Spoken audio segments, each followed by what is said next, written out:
नमो बुद्धाय. जय भीम सर्वांना.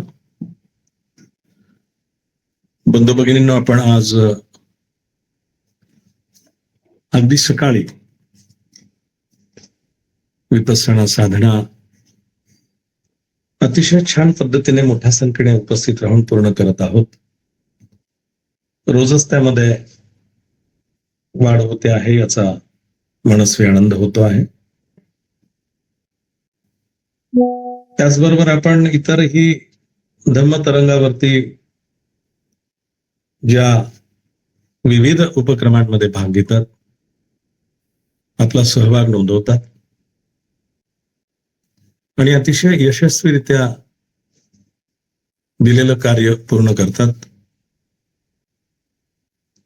आणि क्रमाक्रमाने रोज वेगवेगळ्या भगिनी बंधू या उपक्रमांमध्ये आपला सहभाग नोंदवून हा कसा सांघिक उपक्रम आहे त्यातून हे प्रतीत होत. आणि या सांघिक उपक्रमामध्ये काही ग्रंथही आपण या वर्षावासाच्या काळामध्ये वाचण्यासाठी, समजून घेण्यासाठी मुद्दामूनच ठेवलेले आहेत. आणि त्यामध्ये महासती पठाण हा अतिशय महत्वपूर्ण, अतिशय सुंदर आणि अतिशय माहितीपूर्ण असा जो ग्रंथ आहे, या ग्रंथाचं वाचन आणि विश्लेषण प्राध्यापक डॉक्टर संजयजी गायकवाड सर करतात. त्यामध्ये अनेक गोष्टी आज आपल्याला बघायला मिळाल्या की माणसाचं शरीर हे एक घाणीचं भांडार आहे. 32 असे अवलक्षणं शरीरामध्ये आहेत आणि मनुष्य ज्या शरीरावरती नितांत प्रेम करतो त्या शरीराचा शेवट म्हणजे एक हाडांचा सांगाडा, यापेक्षा वेगळं काही नाही. परंतु संपूर्ण आयुष्यभर त्याच्या मागे धावत असताना वेगवेगळ्या वेळी शारीरिक सौंदर्य फुलवण्याच्या प्रयत्नात मनुष्य अनेक अशा गोष्टी आहेत ज्या करायला हव्यात त्या करत नाही आणि ज्या नको करायला हव्यात त्याच्याकडे अधिकचा वेळ देतो. कारण ज्या गोष्टी तुमच्या सोबत येणार नाहीयेत त्याच गोष्टींमध्ये माणसाचा अधिक वेळ जातो. धन, दौलत, रूप, सौंदर्य हे सगळं इथेच सोडून जायचं आहे. या शरीराची मातीच होणार आहे. परंतु आपल्यासोबत जे येणार आहे ते आपलं चांगलं कर्म, पुण्यबळ. आणि ते पुण्यबळ जर प्राप्त करायचं असेल तर त्यासाठी मन एकाग्र करणं गरजेचं आहे. आणि एकाग्र मनाच्या माध्यमातूनच निश्चितपणे, अर्थात मन एकाग्र करायचं म्हणजे विपස්සना साधनेचं आपल्याला ती जी साधना आहे तिचं अवलंबन केलं पाहिजे, ती समजून घेतली पाहिजे. आणि एकाग्र मनातनं आपल्या ज्या विचारांमध्ये काही वाईट गोष्टी उमटत असतील, येत असतील, त्यापासून आपण दूर होऊन चांगल्या गोष्टी करण्यासाठी प्रवृत्त होतो आणि ती प्रवृत्ती बनते. मग ह्या सगळ्या चांगल्या गोष्टी करून ह्या आपल्या बरोबर येणार आहेत का? तर हो, नक्कीच. कारण तथागतांनी पुनर्जन्म नाकारलेला नाही. तथागतांनी आत्म्याचं अस्तित्व नाकारलेलं आहे. कोणाचा जन्म घ्यायचा असेल तर तुम्ही या जन्मामध्ये जे काही चांगले कर्म करणार आहात त्या कर्माच्या पुण्यबळावरतीच तुम्ही निश्चितपणे तुमच्या पुढील जीवनामध्ये चांगलं कर्म, चांगलं कार्य करत राहणार आहात आणि लोकांच्या निंदेपासून वाचणार आहात. मग ते तुमच्या बरोबर राहील. पण इतर ज्या काही भौतिक गोष्टी आहेत, सोन्या नाण्याचा हव्यास आहे, पैशांचा हव्यास आहे, जगण्यासाठी काही गोष्टी आवश्यक असतीलही, त्या करूच नाहीत असा तथागतांचा संदेश नाहीये. म्हणजे तथागत व्यापार उदीम करणाऱ्यांसाठी असंही मार्गदर्शन करतात की त्यांनी त्या गोष्टींमध्ये लक्ष देऊन चांगल्या प्रकारे व्यापार उदीम केलं पाहिजे. नोकरीमध्ये असणाऱ्या लोकांनी सुद्धा चांगल्या पद्धतीने त्यांचं काम केलं पाहिजे आणि स्वतःचं नाव टिकवलं पाहिजे. आपल्याला एक गोष्ट प्रामुख्याने लक्षात घेतली पाहिजे की आपण आपला हा जो समूह आहे धम्मतरंगचा, ह्या धम्मतरंगच्या संघामध्ये तरी आपल्याला कोणी चांगलं म्हणताय का म्हणत नाही? आपण काही चुकतो आहोत का? आपल्याकडनं काही अनावश्यक घटना घडत आहेत का? याकडे आपण थोडंसं लक्ष केंद्रित केलं तर आपण आपल्याला सुधारवण्याचा नक्कीच प्रयत्न करतो. म्हणजे जर समजा आपल्याकडे कोणीतरी बोट दाखवून आपल्याबद्दल आपल्यातले दोष दाखवण्याचा प्रयत्न करत असेल तर त्याकडे दुर्लक्ष करून जमणार नाही. त्याने आपल्याला आपल्यातले दोष सांगितले म्हणून तो आपला दुश्मन आहे किंवा तो सगळ्यांना नावच ठेवतो किंवा त्याचे हेच उद्योग, त्याचे हेच धंदे आहेत असं नाही. तर तो आपल्या भल्यासाठी काहीतरी सांगतो आहे याचा प्रामुख्याने विचार करून जर आपण या गोष्टींकडे लक्ष दिलं तर मला असं वाटतं की निश्चितपणे आपल्यामध्ये सुधारणा होण्यासाठी आपल्याला वाव मिळतो. बऱ्याच वेळेला आपल्याला असं लक्षात येतं की आपल्याकडे जे धम्माचं कार्य करण्याची अपूर्व संधी उपलब्ध होते, ती संधी सुद्धा आपण केवळ आपला हट्ट, आपली इच्छा, आपल्याला झोपायची सवय किंवा आपली इच्छा नाही करायची, मीच कशाला करू, मग एवढा वेळ कसं बसता येईल, मग ते कसं करता येईल. बंधू भगिनींनो, हे पापकर्म आहे, हे पुण्यकर्म नाही. तुमच्याकडे वेळच नाही, व्याप आहे, कामं आहेत, निरंतर कामं आहेत किंवा तुमची शारीरिक परिस्थिती अजिबात ते काम करण्यासारखी नाही, तर तुम्ही निश्चित ते टाळलं तर हरकत नाही. परंतु तुमच्या मनाला माहिती की ते तुम्ही करू शकतात आणि तरी तुम्ही ते टाळतात, ते पुण्य कर्माच्या साठ्यात जाऊ शकत नाही, ते पापकर्मातच जाणार. कारण धम्माचं कार्य करणारी व्यक्ती टाळाटाळ करू शकत नाही, मुद्दामून नाकार देऊ शकत नाही. आणि अशा पद्धतीने मग काम दिलंय, काम आलंय आपल्या समोर आणि ही आपल्याला सुवर्ण संधी आहे. त्याला आपण गोल्डन अपॉर्च्युनिटी म्हणतो. अशा प्रकारची सुवर्ण संधी जर आपल्या समोर चालून येत असेल आणि धम्माच्या कार्यामध्ये आम्हाला वाहून घेता येत असेल, त्यासारखं पुण्यकर्म कोणतं असणार आहे? मग हे पुण्यकर्म जे आहे, हे पुण्यकर्म पदरात पाडून येण्यासाठी विचारावं लागतं. तुम्ही घ्या, तुम्ही घ्या, मग सूत्रसंचालन कोण घेतं, मग सुत्त पठण कोण घेतं, मग अमुक काम कोण करतं, मग तमुक काम कोण करतं. यासाठी व्यवस्थापनाला आग्रही व्हावं लागतं आणि आपल्याकडे वेळ आहे. उलट वेळ नसेल तरी त्यातनं वेळ काढून आपण आपल्या या धम्माचं कार्य करण्यासाठी तत्पर झालं पाहिजे, पुढे आलं पाहिजे. म्हणजे ते पुण्यकर्म आहे. मग अगदी प्रत्येक वेळेला आपण हाक मारली की लगेच तयार असतात अशाही काही भगिनी आहेत. आणि अशाही भगिनी उदाहरणार्थ आशाताई आहेत, ज्योतिताई आहेत, दीक्षाताई जाधव आहेत किंवा जयश्रीताई आहेत. अनेक भगिनी अशा आहेत, नुसतं त्यांना म्हणायचा उशीर. आता मला वाटतात तेवढी नाव, आणखीन बरेच नाव आहेत. ही सगळी मंडळी तत्पर असते. ही का तत्पर असते? त्यांना त्या धम्माच्या कार्याचं महत्व कळतं. आणि आहे ना आपल्याकडे वेळ, मग काही हरकत नाही. कोणाला वेळ नाहीये म्हणून आपण नाही म्हणण्याला काही अर्थ नाही. नाही म्हणून आपल्याकडे चालून आलेली सुवर्ण संधी आपण आपल्या हाताने घालून देणं म्हणजे पुण्य संचित करण्याची ही अपूर्व संधी घालवणं असा त्याचा अर्थ आहे. त्यामुळे मला विश्वास आणि खात्री आहे, धम्मतरंगावरती असे फार कमी लोक आहेत की ज्यांच्याकडे वेळ आहे.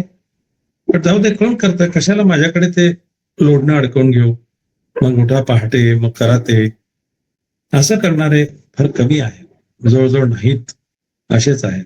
त्यामुळे अतिशय सुज्ञ आणि समजदार अशा बंधू आणि भगिनी या कार्यामध्ये पुढे असतात, तत्पर असतात आणि त्यांचं हे कार्य धम्मतरंगाच्या या प्रवासामध्ये निश्चितच पुण्यकर्म म्हणूनच नोंदलं जाईल. म्हणजे आपली ओळख, आपला परिचय, आपलं कार्य, आपल्या धम्मतरंगावरती उपस्थित असणाऱ्या किमान थोड्या लोकांमध्ये जरी समजा आपण चांगले म्हणून गणले गेलो तर नक्कीच यापेक्षा वेगळ्या मोठ्या समूहामध्ये सुद्धा आपल्याला ह्या चांगल्या काम करण्याच्या सवयीमुळे आपलं नाव निघेल एखादी. परंतु या ठिकाणी आपल्याला 2 ओळी आपल्या समोर मुद्दामून आज ठेवाव्याशा वाटतात. मी पेरीत आलो ठाई ठाई लळा, ते कापीत आले करुणेचा जोंधळा रे. मी पेरीत आलो ठाई ठाई लळा, ते कापीत आले करुणेचा जोंधळा रे. ते खुशाल फिरती गळ्यात घालून गळा, का इथे आम्हाला या मरणाच्या झळा रे. इतक्या अप्रतिम, इतक्या सुंदर या ओळी आपल्याला माणसात भेद करणाऱ्या माणसांच्या बद्दल वामनदादा सांगतायत की आम्ही तर केवळ प्रेमच सगळीकडे, करुणेचाच मळा आम्ही उगवलेला आहे आणि त्याच माध्यमातून आम्ही आमच्या जीवनामध्ये तेच कार्य करतो आहोत. आणि ते आम्ही प्रेम पेरावं आणि त्यांनी ते कापत जावं आणि ते खुशाल गळ्यात गळा घालून फिरतायत मदमस्त होऊन, आणि मग आमचेच गळे ते का कापता आहेत. जुलमा तुझीच करणी जाळी दलित धरणी.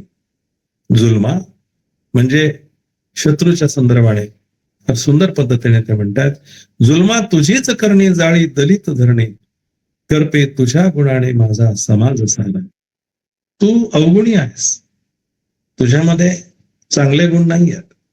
शत्रूच्या संदर्भाने वामनदादा खूप सुंदर अप्रतिम असं लिखाण करतात. ते म्हणतात की तू अतिशय जुलमी आहेस आणि तुझ्या या जुलमी व्यवस्थेमुळे आमच्या दलितांची धरणी जळते आहे. म्हणजे या शरीराला, या हृदयाला, या मनाला, या अंतःकरणाला वामनदादा धरणी म्हणतात.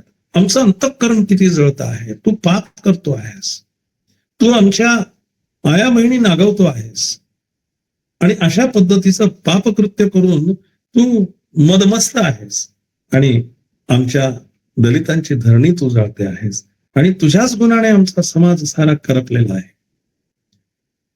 तुझ्यामध्ये दुर्गुण जे आहेत, तुझ्यामध्ये पाप भावना ज्या आहेत, त्यामुळेच आमचा सारा समाज करपलेला आहे.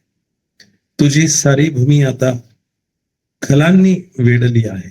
खल म्हणजे विलन, खलनायक, म्हणजे ह्या सगळ्या खलांनी ही तुझी सारी भूमी वेढली आहे आणि तुझा संदेश पेराया भूमीची वान वाटे रे.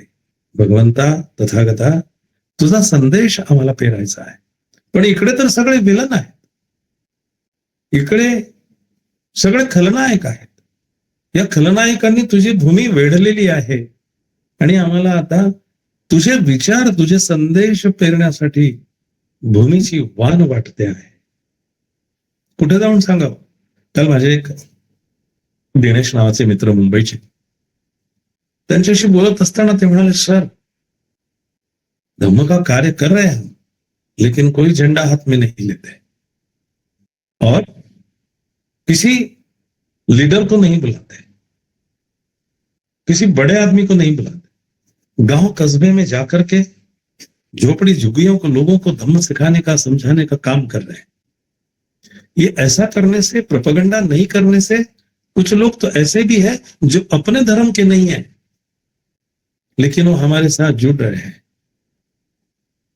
इस तरह से हम काम करने की कोशिश कर रहे हैं. मैंने कहा ऐसा क्यों, डंके की चोट पर काम करना चाहिए.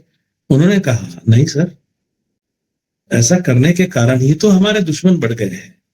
वो लोग जिस तरह से कार्य करते हैं वो सीखने जैसी बात है, वही तो हम सीखे और वैसा ही कार्य हम करें. वही कार्य अगर हम करते हैं तो 4, 8, 10, 12 ऐसे लोग जुड़ते जाएंगे और बाबा साहब का जो मिशन है केवल हमारे उद्दामपन के कारण ही वो पूरा नहीं हो सका. इतकं सुंदर त्याने माझ्याशी काल संभाषण केलं आणि त्याच्याबरोबर चर्चा करत असताना माझ्या असं लक्षात आलं की खरं आहे, उगाच जय भीम बोलो किधर भी चलो या प्रकारचं कार्य करून जमणार नाही. आपल्याला शांततेने बुद्धांच्या मार्गाने हे सगळं काम करण्यासाठी पुढे आलं पाहिजे. अशा या वामनदादाच्या सुंदर ओळी आपल्याला हे सगळं सांगतात. बंधू भगिनींनो, आपण रोजच या वर्षावासाच्या काळामध्ये बुद्ध आणि त्यांचा धम्म हा पवित्र ग्रंथ वाचण्याचं योजलेलं आहे. काल आपण बुद्ध आणि त्यांचा धम्म हा अतिशय पवित्र ग्रंथ वाचत असताना आपल्या असं लक्षात आलं की सिद्धार्थ गौतमाच्या संगोपनाची जबाबदारी ही महाप्रजापतीने घेतली. लहानसं मोठं त्याला केलं. त्याच्या विवाहाचं वय झालं. विवाह करण्यासाठी ज्या दंडपाणीने काही त्याच्या मुलीसाठी, यशोधरेसाठी त्यावेळीची पद्धत होती की मुलीच्या लग्नात स्वयंवर म्हणजे स्वतः वर निवडण्यासाठी तो स्वयंवर असे. तर तिला जो मुलगा आवडेल, ज्या मुलाच्या बाबतीत तिचं मन मान्यता देईल, त्याच्याकडे काही गुण असावेत.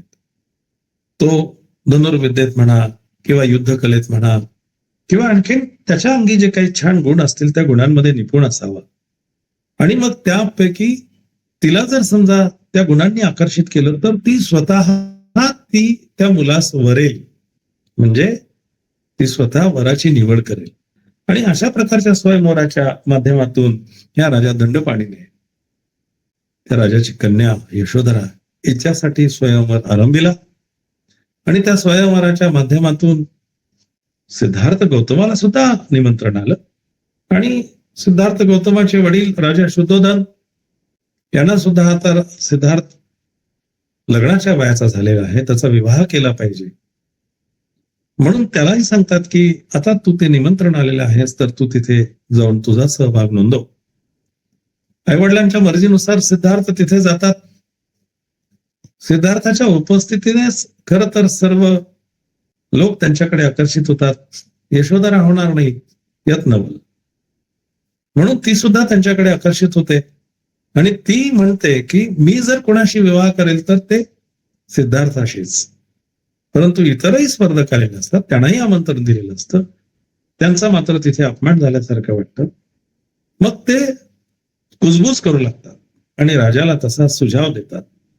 म्हणजे दंडपाणीला यशोधरेच्या वडिलांना सांगतात की तुम्ही कुठल्याही प्रकारची स्पर्धा न घेता डायरेक्ट त्या सिद्धार्थाला तुमच्या कन्येनं वर म्हणून त्याची निवड केलेली आहे, हे संयुक्तिक नाही. आणि मग असं न होता कुठली तरी स्पर्धा व्हावी, धनुर्विद्येची स्पर्धा व्हावी. सिद्धार्थ त्यालाही नकार देतात. सिद्धार्थ म्हणतात की काय गरज आहे त्याची, कशासाठी उगाच हे सगळं. ठीक आहे, युद्धकलेमध्ये जे निपुण आहेत त्यांनी त्यांची युद्धकला ज्या वेळेला त्यांना संधी मिळेल त्यावेळेला त्यांनी त्या संधीला सिद्ध करा. परंतु ते नकार दिल्यानंतर मग त्यांचा जो सारथी आहे छन्न त्यांना सांगतो की असं केल्यामुळे राजा शुद्धोधन, तुझी माता प्रजापती यांना मान खाली घालावी लागेल. तुझ्या कुळाचा नावाचा बट्टा, म्हणजे ते नाव विनाकारणच एका राजाच्या घराण्याचं नाव आहे असं म्हणून लोक चेष्टा करतील, थट्टा करतील. त्याचबरोबर दंडपाणी, त्याची पुत्री यशोधरा यांनाही मान खाली घालण्यासारखं होईल. आणि त्याच्यामुळे निदान एका विद्येमध्ये, धनुर्विद्येमध्ये तुला काय येतं ते सिद्ध कर, मग इतरांना माझ्यामुळे अपमानित व्हावं लागू नये. नेहमीच असा विचार करणारे सिद्धार्थ गौतम त्या धनुर्विद्येच्या स्पर्धेसाठी तयार होतात. सगळ्यात शेवटी त्यांचा नंबर येतो आणि त्या धनुर्विद्येमध्ये ते कसे निपुण आहेत, सगळ्यांपेक्षा श्रेष्ठ असा धनुर्धर म्हणून सिद्धार्थ गौतम हेच विजयी ठरतात. आणि जी घटना घडणार होती की कुठल्याही स्पर्धेशिवाय स्वयंवर पूर्ण झाला असं जे काही लोक बोलणार होते, चर्चा होणार होती, ती न होता यशोधरेनं या सिद्धार्थाला वरले, सिद्धार्थाच्या गळ्यात वरमाला घातली आणि तो विवाह संपन्न झाला. आता विवाह तर झाला, परंतु या विवाहाच्या अनुषंगाने सुद्धा राजा शुद्धोधनाच्या मनामध्ये शंका होती. काय शंका होती? मग पुत्राला वाचवण्यासाठी पित्याने कोणकोणत्या योजना केल्या ते पण बघणं तितकंच महत्वाचं आहे. आपल्या पुत्राचा विवाह होऊन त्याने सांसारिक जीवनात प्रवेश केला हे पाहून राजाला संतोष झाला. तथापि याबरोबरच असित मुनींची भविष्यवाणी राजाचा सारखा पिच्छा पुरवित होती. असित मुनींनी भविष्यवाणी केलेली होती, तुझा मुलगा, तुझा पुत्र सम्यक संबुद्ध होईल, म्हणजे संसारी राहणार नाही. कारण असित मुनींना माहिती होतं आणि त्यांनी ही भविष्यवाणी केलेली होती. त्याच्यामुळे राजा चिंतेत होता. ते भविष्य खरे होऊ नये म्हणून राजाने त्याला वैषयिक सुख विलासात गुंतवून ठेवण्याचा विचार ठरविला. विषय म्हणजे शारीरिक सुख, समाधान, समृद्धी या अशा वैषयिक सुख विलासामध्ये सिद्धार्थ गौतमाला गुंतवून ठेवलं पाहिजे. अन्यथा तो एकांतात राहिला, एकटा राहिला तर तो ध्यान साधना करेल, संसारात रमणार नाही. लग्न झालेलं असलं तरी सुद्धा तो कदाचित गृहत्याग करण्याचा विचार करेल. या सगळ्या गोष्टी घडू नये यासाठी राजा शुद्धोधन त्याला वैषयिक सुखविलासामध्ये गुंतवून ठेवण्याच्या संदर्भाने विचार करतो. निर्विवादपणे हा उद्देश डोळ्यासमोर ठेवून शुद्धोधनाने आपल्या पुत्राला राहण्यासाठी 3 राजमहाल बांधले. राजाच्या मनात आलं की आपला मुलगा अतिशय सुख चैनीत राहावा. कधीही त्याने संसार त्यागाचा विचार मनात आणू नये किंवा अरण्यात जाऊन कोणीतरी संन्यासी, साधू, संत व्हावं हा विचार त्याने करू नये. अशा पद्धतीने राजाने ठरवलं आणि राजाच आहे तो, त्यामुळे त्याने आदेश दिला की त्याचं पालन होणं हे त्याच्या सैन्यातील आणि प्रजेच्या लोकांचं काम आहे. मग राजा या पुत्राला राहण्यासाठी 3 राजमहाल बांधतो. एक उन्हाळ्यात राहण्यासाठी, एक पावसाळ्यात राहण्यासाठी आणि एक हिवाळ्यात राहण्यासाठी. ऋतुमानानुसार, म्हणजे उन्हाळ्यात ऊन असतं, मग असा महाल बनवला की त्या महालात राहिल्यानंतर त्याला बिलकुल ऊन लागणार नाही किंवा गरम होणार नाही. मग अशा पद्धतीने वातानुकूलित असेल असा, म्हणजे त्यावेळेला वातानुकूलित या सगळ्या यंत्रांची व्यवस्था नसेल, परंतु यंत्रणा अशी होती की घराचे छत खूप उंच असायचे. आता साधारणपणे 12 फुटाचं एक कॉमन हाऊस मध्ये छत असतं.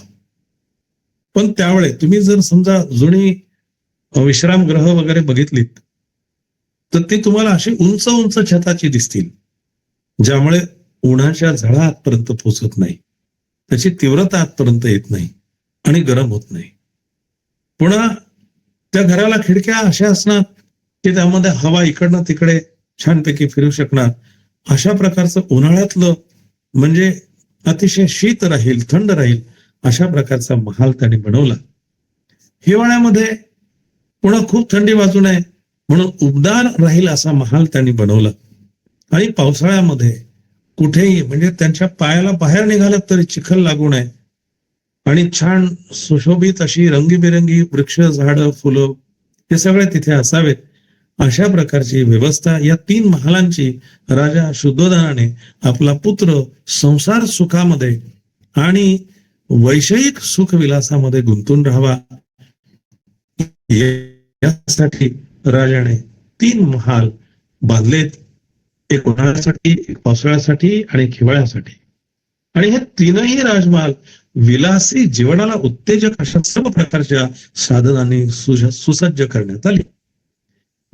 जी काही मौज मजा करायची आहे, ज्या प्रकारचा जीवनातील आनंद घ्यायचा आहे, तो सगळ्या प्रकारचा आनंद तिथे त्याला घेता यावा अशा प्रकारच्या या महालांची अतिशय छान अशी रचना केली आणि सगळ्याच साधनांनी ते महाल सुसज्ज करण्यात आले. प्रत्येक महालाभोवती विविध जातीच्या वृक्षांची आणि फुलांची मनोहारी रचना केलेले विस्तृत असे उद्यान तयार करण्यात आले. वेगवेगळ्या प्रकारची वृक्ष झाडं, त्या ठिकाणी फुलांची झाडं त्या ठिकाणी लावण्यात आली आणि ते उद्यान सुंदर रीतीने मग जाई असेल, जुई असेल, चाफा असेल, तगर असेल, वेगवेगळ्या प्रकारचे सुंदर सुंदर असे फुलं त्या उद्यानामध्ये, सुगंधी फुलं उद्यानामध्ये त्याची झाडं लावण्यात आली. आपल्या कुटुंबाचा पुरोहित उदयीन याच्याशी सल्लामसलत करून राजाने राजपुत्रासाठी अति सुंदर युवतींनी युक्त अशा अंतःपुराची व्यवस्था करण्याचा विचार ठरवला. आपल्या कुटुंबाचे पुरोहित राजपुरोहित असतात, जे बऱ्याच वेळेला राजाला सल्लाही देतात. राज्यामध्ये घडणाऱ्या घडामोडींच्या संदर्भाने राजाशी विचार विमर्श करतात. असा हा उदयीन जो आहे हा कुटुंबाचा पुरोहित आहे आणि या पुरोहिताबरोबर राजा चर्चा करतो, त्याच्याशी सल्लामसलत करतो आणि त्याला सांगतो की राजपुत्रासाठी अति सुंदर युवतीने युक्त अशा अंतःपुराची व्यवस्था करण्याचा विचार राजा या उदयीन बरोबर चर्चा करून ठरवतो. तेव्हा शुद्धोधन राजाने जीवनातील सुखोपभोगासाठी राजकुमाराला वश कसे करून घ्यावे याचा त्या सुंदरींना सल्ला देण्यास उदयीनास सांगितले. ज्या सुंदर तरुणी युवती, अति सुंदर युवती त्या अंतःपुरामध्ये राहतील, त्यांनी या राजपुत्रास कशा पद्धतीने सुखोपभोगासाठी वश करावं या प्रकारचा सल्ला या उदयनाने त्या तरुणींना द्यावा. अशा प्रकारे राजा शुद्धोधनाने उदयनास सांगितलं की तू अशा पद्धतीने त्या तरुणींना सांग की तुम्ही काहीही करून या राजपुत्राला वश करा, त्याला संसारामध्ये कसं रमता येईल या गोष्टीकडे लक्ष द्या. अशा प्रकारे त्या तरुणींना सल्ला देण्यासाठी या राजा शुद्धोधनाने उदयनास सांगितले. अंतःपुरात ठेवावयाच्या स्त्रियांना एकत्रित करून उदयनाने त्यांनी राजकुमाराला वश कसे करून घ्यावे याची त्यांना प्रथम माहिती दिली. त्या सुंदर तरुणी, सुंदर ललना, अप्रतिम अशा सौंदर्याने पूर्ण ओतप्रोत भरलेल्या अशा या सगळ्या सुंदरी यांना उदयन सांगतोय की तुम्ही राजपुत्राला कशा पद्धतीने वश करायचं आहे. त्यांना उद्देशून तो म्हणाला, उदयन ह्या सर्व तरुणींना म्हणाला, तुम्ही या प्रकारच्या सर्व वशीकरण कलात कुशल आहात. तुम्ही मदनाची भाषा जाणण्यात चतुर आहात. तुमच्या ठाई सौंदर्य आणि आकर्षकता परिपूर्ण आहे. तुम्ही तुमच्या कसबात वाकबगार आहात. म्हणजे तुमच्याकडे कुठल्याही प्रकारची काही कमी नाहीये. तुम्ही वशीकरण कलांमध्ये नक्कीच कुशल आहात. कोणाचं मन कसं जिंकून घ्यावं, कोणाच्या मनामध्ये आपल्यासाठी जागा निर्माण करावी, तुम्ही या सगळ्या गोष्टींमध्ये निपुण आहात. मदनाची भाषा तुम्हाला नीट समजते. शारीरिक आकर्षणाच्या अनुषंगाने काय केलं पाहिजे या संदर्भाने तुम्हाला कोणी सांगण्याची गरज नाही. तुम्ही त्यामध्ये चतुर आहात आणि तुमच्या संपूर्ण म्हणजे तुमच्या ठाई सौंदर्य आणि आकर्षकता परिपूर्ण आहे. तुम्ही सौंदर्यात कुठे कमी आहात असं नाहीये. तुमचा अतिशय सुडोल असा बांधा आहे. तुमच्या शरीराची रचना आकर्षक आहे. तुमच्याकडे बघितल्यानंतर तुमच्याबद्दल आकर्षण वाटणार नाही असं काहीही नाही. म्हणजे तुमच्याबद्दल आकर्षण वाटावं अशाच प्रकारचं तुमचं सौंदर्य आहे आणि तुम्ही तुमच्या कसबामध्ये वाकबगार आहात. कसब आहे, कला आहे तुमच्यामध्ये की ज्या कलेच्या माध्यमातनं, तुमच्या कसबाच्या माध्यमातनं तुम्ही नक्कीच त्या राजपुत्राला वश करू शकाल यामध्ये मला शंका वाटत नाही. तुमच्या या कलागुणांनी ज्यांच्या ठाई काही वासना शिल्लक राहिलेली नाही अशा योग्यांचे सुद्धा तुम्ही चित्त अस्वस्थ करू शकता. म्हणजे योगी म्हटला की ज्याला आता कुठल्या प्रकारची वासना शिल्लक राहिलेली नाही. आणि मग अशा योग्याला सुद्धा तुम्ही वश करू शकता, त्याचं सुद्धा चित्त तुम्ही भरकटवू शकता, अशा प्रकारचं सौंदर्य तुमच्याकडे आहे. आणि त्याला तुम्ही नक्कीच अस्वस्थ करू शकता.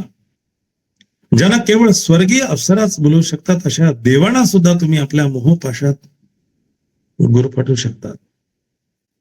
ज्या अप्सरा असतात त्या अप्सरांच्या सर्वांग सुंदर शरीराकडे देवलोकही आकर्षित होतात. तशाच तुम्ही सुंदर आहात. म्हणजे त्या अप्सरांपेक्षा तुम्ही कुठल्याही बाबतीत कमी नाही. हृदयातील भावना व्यक्त करण्याच्या तुमच्या कौशल्याने तुम्ही कसं व्यक्त व्हावं, तुमच्या मनातल्या गोष्टी तुम्ही कशा पद्धतीने त्या राजपुत्रासमोर मांडाव्यात, यात तुम्ही कुठे कमी नाहीत. तुमच्याकडे त्या प्रकारचं कौशल्य आहे. तुमच्या नखरेलपणाने, तुमच्या शरीर शष्टवाने आणि अकृत्रिम अशा लावण्याने तुम्ही जर स्त्रियांनाही मोहित करू शकता, तर मग पुरुषांना तुम्ही किती सहज अंकित कराल. तुमच्या प्रेमात पडावं असं स्त्रियांनाही वाटावं. तुम्ही इतक्या लावण्यवती आहात, तुम्ही इतक्या सुंदर आहात. जर स्त्रियाच तुमच्या मोहात पडणार असतील, तुमच्या प्रेमात पडणार असतील, तर पुरुषांची काय गत. म्हणजे पुरुषांना तुम्ही किती सहज गतीने अंकित करू शकतात, आकर्षित करू शकतात. आपल्या क्षेत्रात अशा प्रकारे कुशल असलेल्या तुम्हाला राजपुत्राला जिंकून त्याला तुमच्या बंदी करणे व प्रेम रज्जूंनी बांधून त्याला तुमच्या अंकित करून ठेवणे असाध्य नाही. म्हणजे या राजपुत्राला वश करणं हे तुमच्यासाठी अवघड नाही. उदयीन त्या तरुणींना, या सौंदर्यवती ललनांना सांगतो आहे की तुमच्यासाठी ते अवघड नाही आहे. ते सहज शक्य आहे. तुम्ही सहज ते करू शकतात आणि तुमच्या प्रेमरज्जूंनी त्याला तुम्ही बांधून ठेवू शकतात, अंकित करून ठेवू शकतात. या बाबतीत तुमच्या हातून घडलेली एखादी भित्रेपणाची कृती लज्जेने डोळे मिटणाऱ्या एखाद्या नववधूला शोभेल, पण तुम्हाला ती शोभणार नाही. या संदर्भाने तुमच्याच मनामध्ये कुठल्या प्रकारची लज्जा निर्माण होऊन तिचे डोळे बंद होतील अशी फक्त नववधू असू शकते. तुम्ही असं असण्याचं काही कारणच नाही, कारण तुम्हाला या सगळ्या गोष्टी अवगत आहेत. तुम्हाला माहिती आहे की कुठल्या पुरुषाला कसं वश करावं. तो कितीही उद्दाम असेल, तुम्ही अक्षरशः देवदेवतांना सुद्धा वश करू शकाल अशा प्रकारचं कौशल्य तुमच्याकडे आहे. आणि या कौशल्याने तुम्ही राजपुत्राला वश करू नये किंवा त्याच्यासमोर गेल्यानंतर तुम्हाला लज्जेने डोळे बंद करायची वेळ यावी, हे तर केवळ एखाद्या नववधूच्या बाबतीत घडलं. तुम्हाला अशा किंवा तसं जर झालं तर ते तुम्हाला शोभणार सुद्धा नाही. निसंशय हा वीर आपल्या पराक्रमामुळे महान आहे. ज्याच्या संदर्भाने हे काम करण्यासाठी तुम्ही पुढे येता, जे कार्य करण्यासाठी तुम्हाला राजाने निवडलेलं आहे, आम्ही निवडलेलं आहे. पण लक्षात ठेवा, ज्याच्या संदर्भाने तुम्ही हे कार्य करणार आहात, हा वीर पुरुष आपल्या पराक्रमामुळे महान आहे. परंतु तुम्हाला त्याचे काय फरक पडणार आहे तुम्हाला? तो कितीही महान असला किंवा त्याने या सगळ्या गोष्टींचा तिरस्कार केलेला असला तरी सुद्धा स्त्रीचे सामर्थ्य त्याही पेक्षा मोठे आहे. तो कितीही महान असू द्या. आम्हाला सगळ्यांना विश्वामित्राची कथा माहिती आहे. विश्वामित्र हा तपश्चर्या करत असताना दुसरं स्वर्ग निर्माण करण्याचा विचार करतो, कारण त्याचं इतर ब्रह्मा विष्णू महेशाबरोबर जमत नाही. आणि मग तो तुमच्यासारखी तपश्चर्या करून मी सुद्धा वेगळं स्वर्ग निर्माण करेल आणि तो तपश्चर्याला बसतो. परंतु त्याने जर तशा प्रकारचं स्वर्ग निर्माण केलं तर आम्हाला कोण विचारेल, अशी भीती या ब्रह्म विष्णू महेशाला वाटते. म्हणून त्यांच्याकडे असणाऱ्या अप्सरांना ते त्या विश्वामित्राकडे पाठवतात आणि त्याची तपश्चर्या भंग करण्यासाठी त्याला वश करतात आणि त्याची तपश्चर्या भंग करण्यात ते यशस्वी होतात. म्हणजे अशा प्रकारे कोणी कितीही प्रयत्न केला, कोणी कितीही कठोर असला आणि सामर्थ्यवान असला तरी सुद्धा त्याचं सामर्थ्य घालून टाकण्याचं कसब तुमच्याकडे आहे, ते कौशल्य तुमच्याकडे आहे. कारण कुठल्याही पुरुषापेक्षा स्त्रीचं सामर्थ्य मोठं आहे. हाच तुमचा दृढ निश्चय असू द्या. प्राचीन काळी ज्याला जिंकणे देवांनाही कठीण होते, अशा एका महान तपस्व्याला काशीतील एका सौंदर्यवती वेश्येने लाथा मारून झिडकारून आपल्या पायी लोळण घेत ठेवले होते. म्हणजे प्राचीन काळी एक घटना घडलेली होती, ज्याला जिंकणे देवांनाही कठीण झाले होते. अशा एका तपस्व्याला काशीमध्ये एका सुंदर स्त्रीने, म्हणजे ती वेश्या होती, गणिका होती, त्या गणिकेने अक्षरशः त्याला वश केलं आणि लाथा मारून झिडकारून आपल्या पायी लोळण घेत ठेवले होते. व्ही शांताराम यांचा एक चित्रपट होता, पिंजरा. त्या पिंजरा चित्रपटामध्ये संध्या नावाची हिरोईन होती आणि डॉक्टर श्रीराम लागू नावाचे नायक होते, नायक आणि नायिका. या अशा अतिशय स्थितप्रज्ञ असलेल्या नायकाला, शिक्षकाला, म्हणजे गावामध्ये तमाशा होऊ नये अशी मानसिकता असलेले ते गुरुजी, शिक्षक, एक दिवस केवळ गुडघ्यापर्यंत वस्त्र वर करणाऱ्या स्त्रीच्या त्या सौंदर्याला पाहून तिच्या मोहात पडतात आणि मास्तरचा तमाशातला तुंतुणा वाजवणारा माणूस होऊन जातो. म्हणजे अशा पद्धतीच्या कितीतरी गोष्टी पूर्व काळात सुद्धा घडलेल्या आहेत. एका तपस्व्याला काशीमध्ये एका वेश्येने वश केलं आणि अगदी तो तिच्या नादी लागल्यानंतर त्याला कसं तिने लाथाडलं, हे सगळे उदाहरणं तुमच्या समोर आहेत. आणि अशा प्रकारच्या उदाहरणातून तुम्ही सहजपणे या वश कराल आणि तुमच्या नादी लावाल. आणि महान तपस्वी मित्राला तो तपश्चर्यात निमग्न असतानाही घृताच्या नावाच्या अप्सरेने 10 वर्ष जंगलात आपला बंदी करून ठेवला होता. हे जे अप्सरा मी मगाशी तुम्हाला सांगितलं, त्या पद्धतीने या घृताची नावाच्या अप्सरेने त्याला 10 वर्ष जंगलामध्ये कैद करून ठेवलं होतं. यासारख्या अनेक तपस्व्यांना जेथे स्त्रियांनी कवडी मोल केले, तेथे ज्याचे यवन पुष्प प्रथमच उमलत आहे, अशा कोमल राजकुमाराची काय कथा. अरे, अगदी तारुण्यात असलेल्या राजकुमाराला तुम्ही वश करू शकणार नाही, ज्याच्या मनामध्ये शरीर सुखाची खूप ओढ असेल, कारण तो तरुण आहे. आणि अशा तरुणाला तुम्ही वश करू शकणार नाही, असं होणे शक्य नाही. मग त्याची काही अवस्थाच नाही, त्याची काही कथाच नाही. कारण तुम्ही बघताच स्त्रियांमध्ये एवढी शक्ती असते की अगदी मोठ्या तपस्व्यांना सुद्धा त्या वश करू शकतात. तर या ठिकाणी राजकुमाराची काय कथा. हे असे असल्यामुळे तुम्ही धीटपणाने असे प्रयत्न करा की राजकुमाराची वंश परंपरा, म्हणजे राजकुळाची वंश परंपरा सिद्धार्थाकडून खुंटणार नाही. राजवंश पुढे चालला पाहिजे, हा राजवंश चालला पाहिजे, यासाठी सिद्धार्थाकडनं कुठलीही चूक होता कामा नये. अशा पद्धतीने तुम्ही त्याला वश करा. सामान्य स्त्रिया सामान्य पुरुषाला अंकित करतात, परंतु त्याच खऱ्या स्त्रिया की ज्या असाधारण स्वभावाच्या पुरुषांना जिंकतात. सामान्य माणसाला तर कोणीही करू शकेल, आणि त्या सामान्य माणसाला करतात त्या सामान्य स्त्रिया असतात. परंतु अशा पद्धतीच्या असाधारण स्वभावाच्या माणसाला वश करणं हे सर्वसामान्य स्त्रियांचं काम नाही. म्हणून तुमची विशेष स्त्रिया म्हणून निवड करण्यात आलेली आहे. तुमच्याकडे सामान्य स्त्रियांपेक्षा काहीतरी वेगळेपण आहे आणि म्हणून तुमची निवड करण्यात आलेली आहे.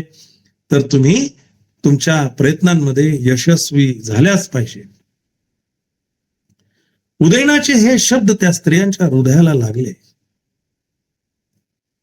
व राजपुत्राला वश करण्यासाठी आपले सर्व सामर्थ्य पणास लावण्याचा त्यांनी निश्चय केला. उदयनाने सांगितलं, तुम्ही काही साधारण आहात का. त्याने त्यांचं सौंदर्य जेवढं होतं त्यापेक्षा जास्त वर्णन करून त्यांना आणखीन त्या कामामध्ये जास्त यशस्वी होण्यासाठी त्यांच्या मनाची तयारी करून घेतली. उदयनावरती ही जबाबदारी राजा शुद्धोधनाने सोपवली होती. आपल्यावर आलेल्या जबाबदारीला व्यवस्थितरित्या पार पाडण्यासाठी ज्या तरुणींना त्यांनी बोलवलेलं होतं, अप्रतिम अशा सुंदर तरुण्या ज्या होत्या, त्या सगळ्यांना त्यांनी सांगितलं की तुम्ही इतक्या सुंदर आहात की सिद्धार्थाची काय गत आहे. आणि अशा अनेक तपस्व्यांना तुमच्यासारख्या सुंदर स्त्रियांनी वश केलेला आहे. सिद्धार्थ तर आता यवनाच्या पहिल्या पायरीवरती आहे आणि अशा उमलणाऱ्या तुम्ही कळीला वश करू शकत नाही, असं होऊ शकेल का. ते झालं नाही पाहिजे.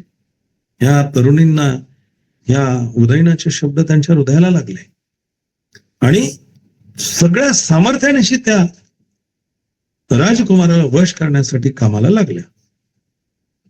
त्यांच्या भ्रुकुटी, त्यांचे कटाक्ष त्यांचे नखरे, त्यांचे हसणे, त्यांच्या नाजूक हालचाली, हे सर्व काही त्यांच्या ठाई असून सुद्धा त्या अंतःपुरवासिनी युवतींना आपण राजपुत्राला वश करू शकू अशी स्वतःबद्दल खात्री वाटत नव्हती.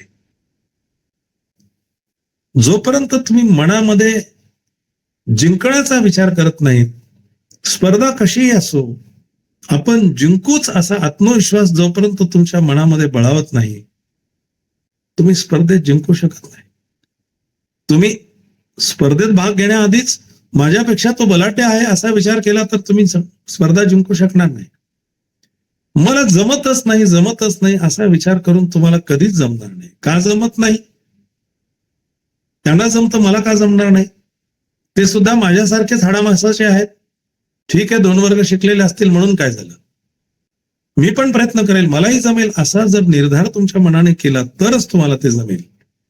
आणि मी तर असं म्हणतो की एखाद्या लंगड्याकडे बघा, एखाद्या आंधळ्याकडे बघा, एखाद्या मुक्याकडे बघा, एखाद्या बहिऱ्याकडे बघा, तो ज्या पद्धतीने त्याचं कार्य अगदी सहज सुंदरतेने पूर्ण करतो, मग त्याच्याकडे त्याच्या शरीराचे अवयव कमी असताना सुद्धा जर तो यशस्वी होऊ शकतो, आपल्याकडे तर सर्व अवयव आहेत. मग आपल्या सर्वांगाना सर्व अवयव असताना सुद्धा आपण यशस्वी होणार नाही अशा प्रकारची भीती बाळगण्याचं काय कारण? पण इथे नेमकं होतं वेगळं. होतं काय की या तरुणाच्या बाबतीत या राजपुत्राला आपण वश करू शकू का, यापूर्वी तर आपल्याला कधी कोणी समजून सांगण्याची गरज पडली नाही. परंतु जर उदयीन आपल्याला अशा पद्धतीने हे सगळं करण्याच्या संदर्भाने समजून सांगतो आहे, तर याचा काय अर्थ आहे? राजपुत्रामध्ये काहीतरी वेगळेच गुण असले पाहिजेत. मग त्याला आपण वश करू का, या संदर्भाने या युवतींना खात्री वाटत नव्हती. स्वतःबद्दल कॉन्फिडन्स नव्हता, त्यांना खात्री वाटत नव्हती. परंतु पुरोहित उदयनाच्या प्रेरणेमुळे, आधी तर त्यांना थोडीशी भीती वाटत होती, परंतु उदयनाने काय केलं, त्यांच्या मनामध्ये असे बीज रोवले की अरे तुम्ही सगळं काय करू शकता. म्हणजे आपण असं म्हणतो ना की एखाद्या विद्यार्थ्याच्या पाठीवरती मास्तरने नुसतं म्हटलं लढ, तो लगेच तयार होतो, पण तशी थाप मारून त्याला लढ म्हणण्याची हिंमत द्यावी लागते. उदयनाने इथे दिली आणि त्याने सांगितलं की तुम्ही किती सुंदर आहात, तुम्हाला काय अवघड आहे का त्या राजपुत्राला वश करणं, तुम्ही सहजच हे कार्य करू शकतात. अशा पद्धतीची हिंमत या उदयनाने, या पुरोहिताने या तरुणींना दिली. आणि मग त्यांना असं वाटलं की आता आपण यामध्ये काहीतरी करू शकतो, नक्कीच याच्यामध्ये आपण यशस्वी होऊ शकतो, अशा प्रकारचा एक विश्वास त्यांच्या मनामध्ये निर्माण झाला. नंतर त्या स्त्रिया आपल्या कामगिरीस लागल्या. हिमालयाच्या अरण्यात हत्तीनीच्या कळपासमवेत हत्ती जसा फिरत असतो, तशा त्या उपवनात त्या आपल्या समवेत राजपुत्रास हिंडाव्यास लावू लागल्या. हिमालय खूप मोठा पर्वत आहे आणि या पर्वतामध्ये अनेक प्राणी आहेत, म्हणजे किमान पायथ्याशी आहे. वरती नाही तुम्हाला असे फार मोठे प्राणी बघायला मिळणार, परंतु त्या वातावरणामध्ये जे जगू शकतील असे बर्फाच्छादित अस्वल वगैरे असतात, रेंडियर्स वगैरे त्या प्रकारचे प्राणी तिकडे असतात. परंतु त्या ठिकाणी सुद्धा अगदी हत्तीनीच्या कळपासमवेत जसा हत्ती फिरत असतो, हत्तीणी असतात सगळ्या फिमेल, आणि त्यांच्या समवेत एखादा हत्ती ज्या पद्धतीने फिरत असतो, तशा त्या उपवनामध्ये, त्या उद्यानामध्ये आपल्या समवेत राजपुत्रास, म्हणजे अगदी तारुण्यात असलेला, हत्तीची उपमा असलेला हा राजपुत्र तरुण या हत्तीणींसोबत जणू काही त्या उपवनामध्ये फिरतो आहे असं चित्र तिथे भासू लागलं. स्त्रियांच्या समवेत तो राजपुत्र त्या मनोहर उद्यानात सूर्य जसा अप्सरांना घेऊन आपल्या राजोद्यानात फिरावा तसा शोभून दिसत होता. म्हणजे हा राजपुत्र त्या स्त्रियांच्या समवेत त्या उद्यानामध्ये एखादा सूर्य जसा काय हळूहळू आपल्या सुंदर अशा किरणांनी वर वर वर येतो, अगदी तशाच पद्धतीने ह्या अप्सरांना घेऊन या उद्यानामध्ये हा राजपुत्र फिरून शोभून दिसत होता. त्यांच्यापैकी काही जणींनी कामाकुल होऊन सहज लागलेल्या धक्क्यात त्याला आपल्या भरदार व पिणस्तणांशी दाबून धरले. म्हणजे काहींनी उगाचच मुद्दामच आपल्याला ठेस लागली, आपण पडतो आहोत, पडताना त्याला धरत आहेत आणि त्यांच्या शरीराच्या जवळ घेऊन त्याला दाबून धरत आहेत. तर दुसऱ्यांनी ठेस लागून पडत असल्याचा बहाणा करून त्याला घट्ट आलिंगन दिले व आपले वेलीसारखे गुंडस हात त्याच्या खांद्यावर लोंबकळत सोडून त्याच्यावर वाकल्या. काहींनी असा प्रयत्न केला की जणू काही आता पडतो आहोत, वाचव, धर, आम्हाला पकड. आणि अशा पद्धतीने स्वतःच त्यांना या सिद्धार्थाला आलिंगन दिलं आणि त्याच्या अंगावरती त्या लोंबकळू लागल्या. त्याच्या खांद्यावरती आपले बाहू, आपले हात टाकून त्या वाकल्या. तोंडाला मध्याचा वाद येत असलेल्या दुसऱ्या जणी आपल्या ताम्र रंगाच्या अधरोष्टांनी त्याच्या कानात पुटपुटल्या, माझं गुपित ऐकावं बरं का. म्हणजे काहींनी जी काही दारू प्यालेली आहे, मद्यप्राशन केलेलं आहे, अधरोष्टांनी म्हणजे ते जे ओठ असुसलेले आहेत त्याच्या चुंबनासाठी त्या अशा अधर झालेल्या ओठांनी त्याच्या कानात पुटपुटतायत, माझं गुपित ऐकावं बरं का. म्हणजे मी माझ्या मनात काहीतरी ठरवून ठेवलेलं आहे, ते तुम्हाला सांगते आहे, कृपा करून ते आपण ऐकावं. असं ह्या सगळ्या ललना, ह्या तरुणी, या सौंदर्यवती या सिद्धार्थाला सांगता आहेत. काय गुपित आहे, कोणतं गुपित आहे, कसं गुपित आहे, त्यांना काय नेमकं सांगायचं आहे, उद्या मी तुम्हाला सांगेन. आपण अतिशय शांततेचं सहकार्य केलं आणि या सहकार्यासाठी धम्मतरंगाच्या वतीने आपले मनस्वी धन्यवाद व्यक्त करतो, आभार व्यक्त करतो. आणि आपण अशाच पद्धतीचं सहकार्य नितांत कराल अशी आशा बाळगतो.